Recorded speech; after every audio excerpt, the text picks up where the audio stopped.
Welcome back to the Narlee verse. So I'm really glad I waited before commenting on this because what's that beat dead saying? Well, that escalated quickly. Yeah, that saying that was beat to death. It was everything really. It really did escalate quickly on the whole Onision situation. So I don't know. I was never really that into him. He didn't really get very many emotional responses out of me, and that's, usually people, if they're going to continue watching, something's relatable or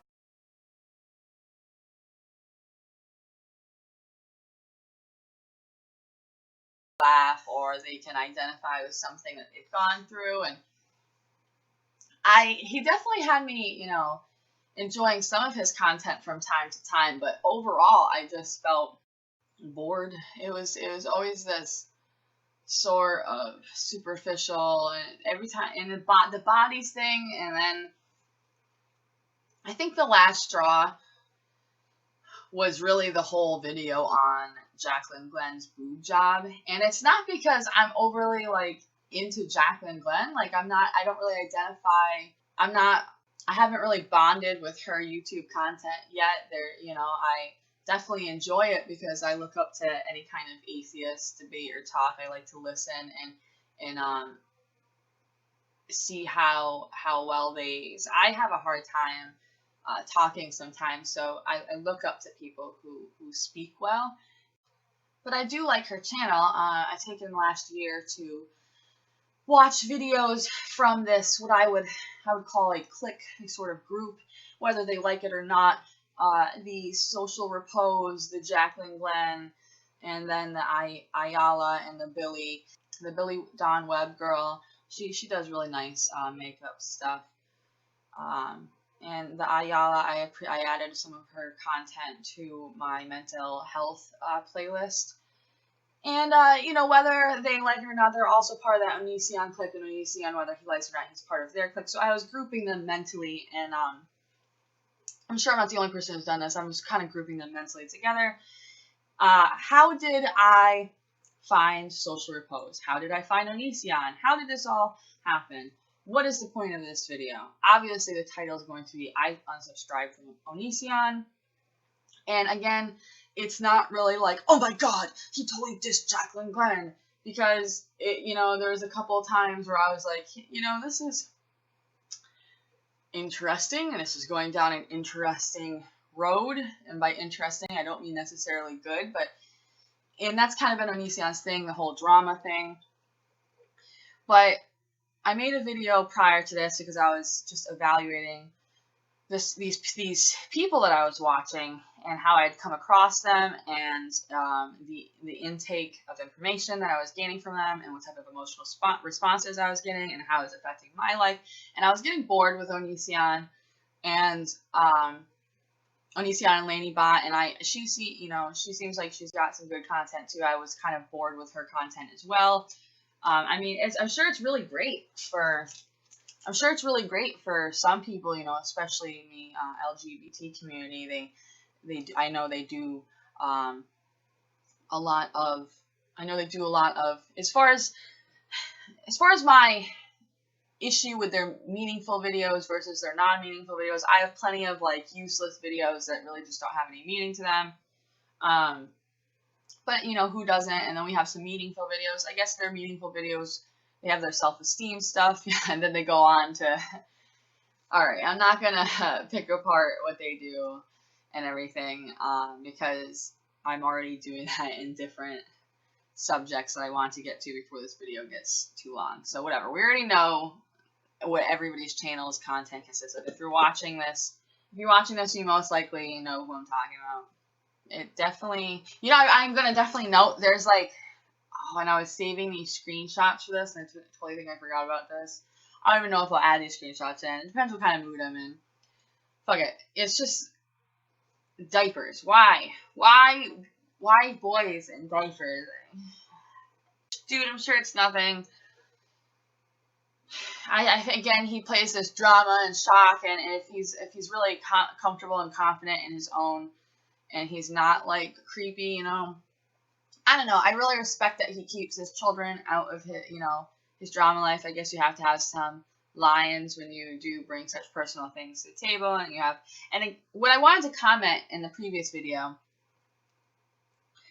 when I stated, it seems like all these people are getting very emotional. That Billy girl, and the Ayala girl, they're of legal age, and they agreed. Well, not they. Billy agreed to a contract, and I always kind of watching this kind of felt like Onision and Lainey only sent, they were both kind of throwing shade at each other, and I feel like they knew nobody would ever agree to. And everybody's like, "Oh, it's abusive circumstance." Dude, nobody fucking is gonna agree to having their head shaved and being looking at it like, maybe it might have started as like, oh, they stated multiple times they did not want her back. She stated it was very obvious that this was a cruel, cold, not even cruel. It was just in poor taste. It was kind of a disgusting joke, Hey, if you maybe we might take you back if you do this. And they weren't. I don't think anyone in that clique, in that group, was gonna take that seriously. Obviously, that was more of a boot out the door than an actual invite. He violated her privacy, definitely, by saying things that really didn't need to be said.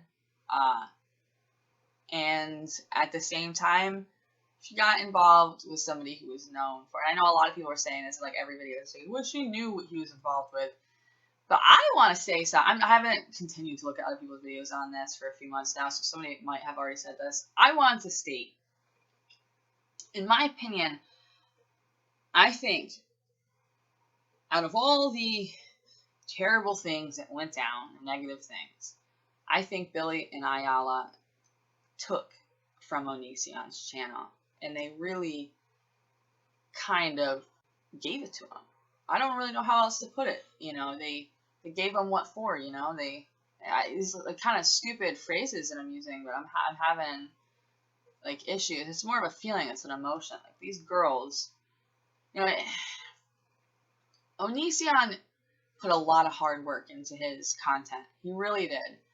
All his YouTube life, I'll say, because how do you know a person other than what they give you to watch? But I don't think he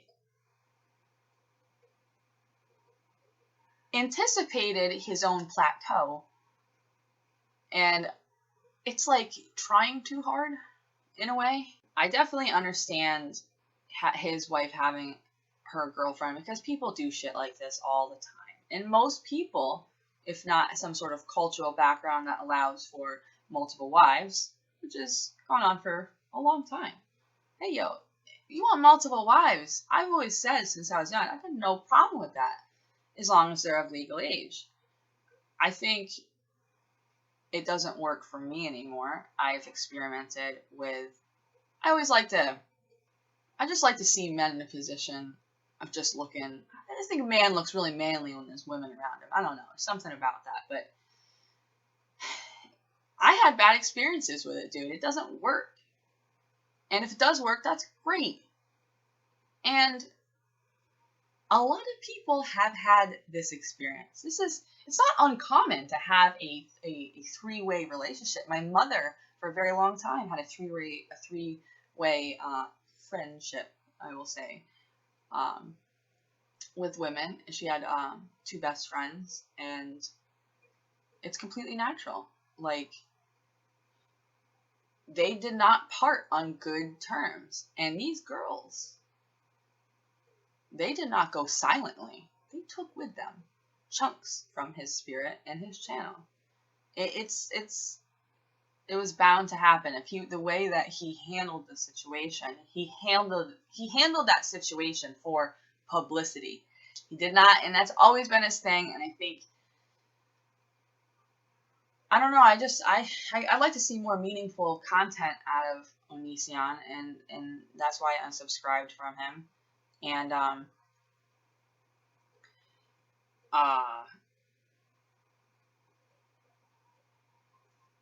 I guess I got all I needed from his channel. yeah, he kind of had a very strong personality, and a couple times I was like, wow, this guy would be a really good dom. I think he'd be a really good master. Probably good to his subs and stuff. And then, you find out that he helps people also kind of talk about their fetishes, I think, and their lifestyle, because he's open about himself also being kind of a switch and a sub. And I think like that's just like common now. Like it was kind of, when I was younger, it was kind of considered a little strange, and now it's really just made mainstream. And he was trying to kind of like he was, and Onision was kind of trying to milk the more revenue out of something that's really not considered taboo anymore, and gross stoner guy that she's dating. Like, do you not see, dude, that like the generations are so different, and you decided to date, and so goes on him. As we say to her, oh, you decided to date a huge drama content user like Onision. So goes on to him. You decided to date a stoner. What culture where you're coming from, a very military background, you have a set of values that you hold very strongly, and she did agree to the contract, but I don't know, dude, I think it was just a little cruel, especially with the stoner thing. So on to this is actually more important to me than the 10 minutes I just spent rambling. But how did I find Social Repose? I found Social Repose through Leafy is Here's channel. And I had a couple of YouTube channels, and in 2011 and 2012, I kind of, it went downhill for me, and it kind of got, and I didn't really know what I was doing back then. I still don't really know what I was doing, but I had some cool ideas then. I don't think, and I had some pretty fun ideas then. I made some YouTube channels. I ended up having one channel shut down, and another channel, I just let go. And then in 2016, I started watching YouTube content again, and I found this channel called Leafy is Here, because he was like, everywhere at that time in 2016. It was April. It was March, April, May-ish. I think I found him in April. I'm really not sure. February. Did I find Leafy is Here in February? Anyway, early 2016. And I didn't really stay too long on Leafy's channel. I identified really close to his Pyrocynical, which when he did his face reveal and found out he was younger, that I was like, wow, why am I identifying with this like young man? Like, he's so funny. This kid is so funny. But so then after I started watching Pyrocynical's content and before his face reveal, I mean, that really, on some down days, that really cured, some of my pains. Like, if I was in pain, I watched some Pyrocynical. It was real. And then so I was watching a little bit more Leafy is Here before I kind of moved away from his channel. And he did the video on Social Repose's Island video, Island of Yours. And I gotta tell you, dude, I fucking cried like a bitch. Like, I've never seen his channel before in my life. And, dude, so many emotional responses. And like I said, I found Jacqueline Glenn through Social Repose. Did I say that? No, I didn't. I found her through Social Repose. I didn't really get too close to her at first until I started to watch more of her content. But like, and I know she was like, I'm not sure if she got like a lot of publicity from that Toby guy or whatever, but I never really watched him. I didn't even know about him until like recently. But yeah, it was all this kind of clique that came together. And you found out that Billy and Ayala were kind of, hanging out with, there's like this East Coast family and this West Coast family, and I don't know, like, it's family of like YouTuber cliques. And I know it sounds, I'm sorry, my brain is starting to slow down because I was like really hyper, and now I'm like coming to the end of my like mental roller coaster. So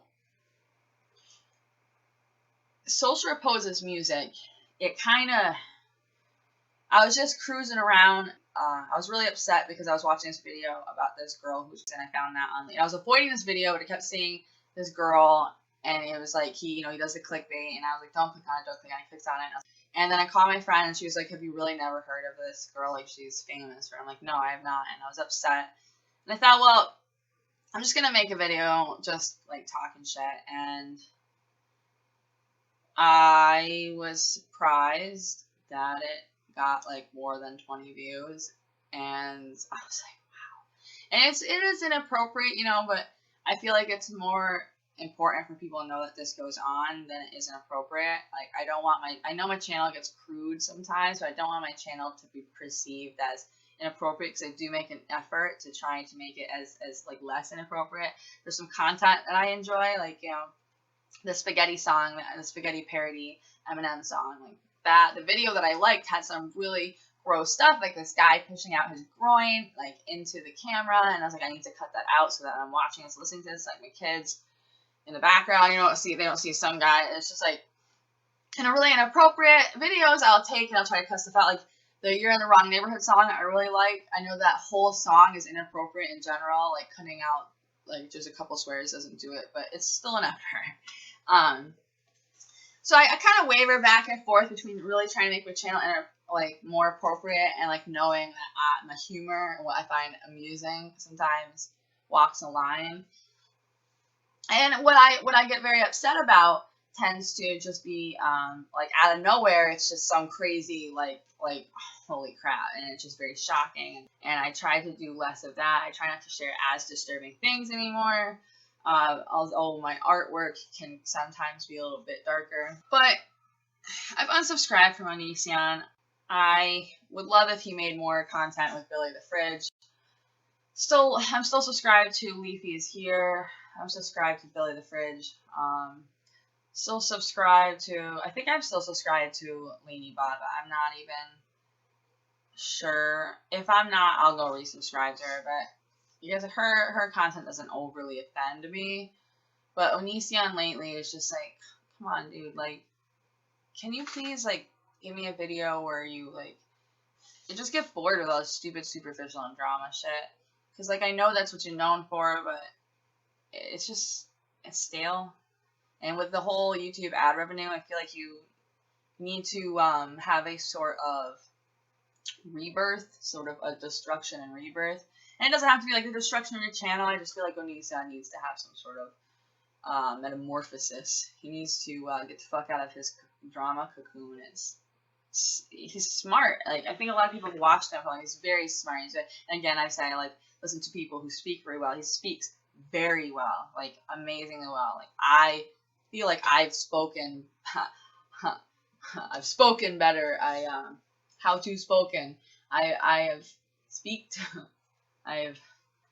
My speech craft has increased since listening to Onision's channel. Clearly, because I couldn't even figure that out. But I listen to him. I listen to pretty anybody that I feel like is putting something better into my system. And once it starts to, you know, he's like going down this, like I said, it's no longer doing that for me. It's boring and it's unuseful. And then he said the Jacqueline Glenn video with the boobs thing, and I was just like, dude, it's not even really like, oh my god, you tagged Jacqueline Glenn. It's just, for some reason, that was the last straw. I'm fucking serious. I'm not overly attracted to artificial breasts anyway, but there's this feminist thing that you do, isn't there? Like, hey, how do you talk about women's rights and then deliver how? And it was just this overwhelming feeling that I couldn't shake. How did I find Onision? Oh, that's what I was going to say. A friend introduced me to Onision. I always knew he was, obviously, because he always was. Onision was like one of the first on the scene. But I didn't really watch his content when I started to watch it. And I was like, well, I was kind of glad I didn't watch his old content, because his callbacks and what he shows you. And if you go look, so whatever. Yeah, he managed to pull it back in. He managed to reel it back in from that other girl that tried to destroy his channel. But dude, I feel like you almost lost it this time. These girls took some from you. You got to do something different. So subscribe to Leafy's Here. Obviously, subscribe to Social Repose. Bought a hoodie. I definitely didn't see myself really looking up to and finding like peace in music that I'm like what would people, because they're like, oh, you like listen to some young emo kid, like he's younger than you, like does that mean like he's less qualified to inspire me or some stupid shit? I'm like, like, oh, your fan base is not just young emo girls. Like, I'm a 30-year-old mother with bipolar and ADHD, and I'm an artist, and yeah, I don't know. Hey, cat.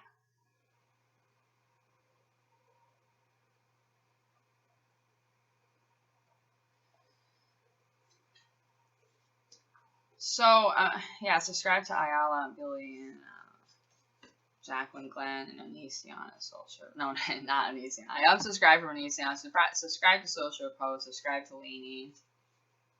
I have unsubscribed from like 2 of Onision's channels. So I guess that's really it from Finding Leafy's here channel, and just kind of commenting in a couple videos. And then I found a band that really means a lot to me. And it's surprising to me. Because as I was exploring the channel, it was just kind of... I didn't think I would keep going back. I didn't think I would like need to hear the songs over and over and over. And then add them to playlists. And then buy the hoodie.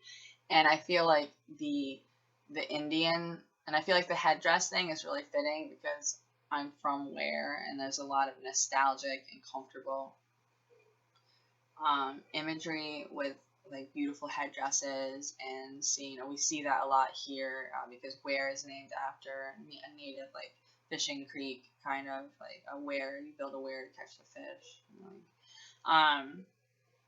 So it's very familiar to me to see things like the headdress, and then there's this overlay of like sadness and darkness. Darkness is not like evil; it's just a part of nature, like anything else, and that's really identifiable for me right now, and I really identify with that, and it's helping me heal in a way. I don't know. I'm just going through some shit. All right. Thanks for listening. Bye.